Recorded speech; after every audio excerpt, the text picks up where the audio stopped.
ఇబ్బందులు వస్తాయి.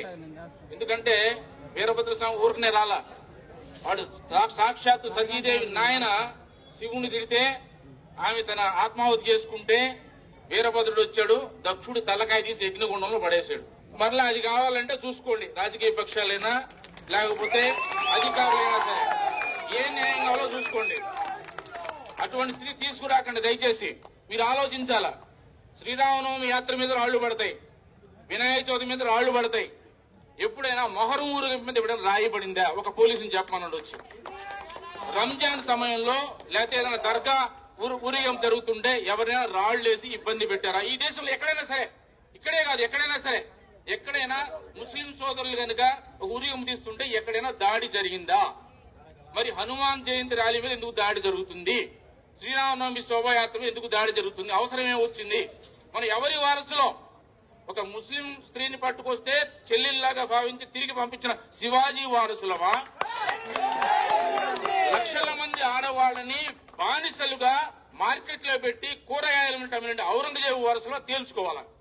మీకు ఎవరు ఆదర్శం? ఆడవాళ్ళని అమ్మేవాళ్ళ, ఆడవాళ్ళని కాపాడేవాళ్ళ? ఇప్పుడు ఎవరికి రక్షణ కల్పిస్తారు మీరు?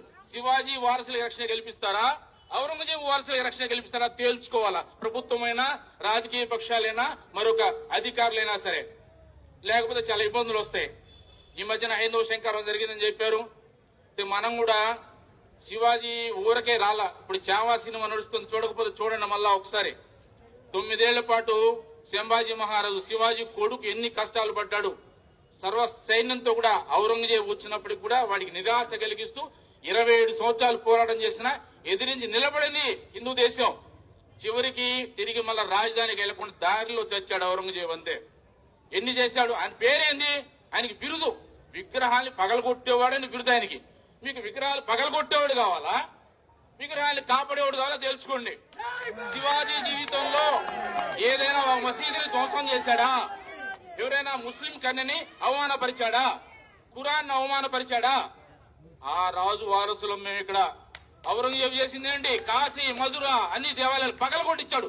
40,000 దేవాలయాలు పగలగొట్టించాడు. వాడి వెనకాల నిలబడతారా? దొంగ వెనకాల నిలబడతారా? ఇది న్యాయమేనా? ప్రభుత్వానికైనా ప్రజలకైనా?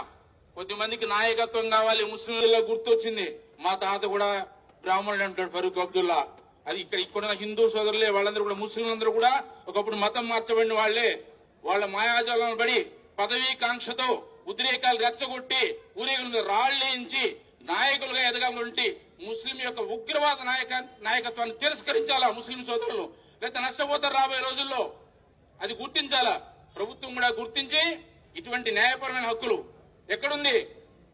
రోడ్డు మీద పోకూడదన్నదా? పోయినసారి చూసాం, హనుమంత్ జయంతి యాత్ర జరుగుతుంటే ఆర్టీసీ బస్ స్టాండ్ దగ్గర పోలీసులు బ్యారికేడ్స్ పెట్టి మీ దాన్ని పోవద్దా, పక్కన పోండి అన్నారు. సిగ్గుచేటు కదా. మీరెందుకు ఉంది? తుపాకీ దేనికి? లాఠీ ఎందుకు ఉండేది? రోడ్డు మీద, పబ్లిక్ రోడ్డు మీద పోరా అంటే ఎవడైనా రౌడీ చేసి వాడి పక్కన నిలబడి వాడు దూరంగా ఉండే, నువ్వు ఇంట్లో కూర్చోమని మాకు చెప్తారా? అందుక మీరు ఉండేదే.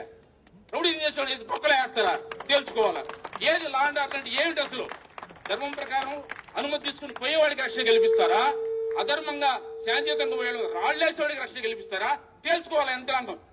సాక్షాత్ మనం గౌరవమైనటువంటి జిల్లా మేజిస్ట్రేట్ వారి కార్యాలయం దగ్గర నిలబడి ఉన్నాం. మనం న్యాయాలయాలు వాళ్ళకి తెలుసు ఏది మంచి ఏది చెడ్డో. ప్రభుత్వానికి, మంత్రి గారి, ముఖ్యమంత్రి గారికి, ఉప ముఖ్యమంత్రి గారికి కూడా ఈ విషయాన్ని తీసుకెళ్లి ఈ రాష్ట్రంలో హిందువులు 2వ శ్రేణి పౌరులు కాదు, వాళ్ళకి సమాన హక్కులు ఉన్నాయి. ఏ దేశంలో అయితే ఆ దేశ వాసులకి హక్కులు ఉంటాయి.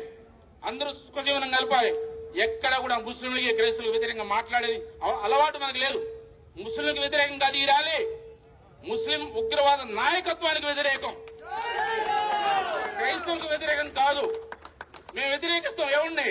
భారత్ మాతకు చేయకపోతే వ్యతిరేకిస్తాం ఖచ్చితంగా. వాడు ఎవడైనా సరే. రావణాసురుడు ఎందుకు చంపాడు? ముస్లిం వాడు చంపాడు. రాముడా? కంసుడు ఎందుకు చంపాడు? కృష్ణుడు మేనమామేనే. తప్పుదారులు వెళ్తుండే వేస్తారు అంతే. ఇక్కడ కూడా అంతే. కాబట్టి దేశాన్ని ప్రేమిస్తే ఇక్కడ ఉండండి. యూరోప్ లో నడుస్తుంది ఏంటో తెలుసా? యూత్ టీ షర్ట్లు వేసుకోవాలా. ఆ పేరు ఈ పేరు కాదు వేసుకోవాల్సిన టీ షర్ట్ల మీద. మీరు ఉండే దేశాన్ని ప్రేమించండి. ఏంటి?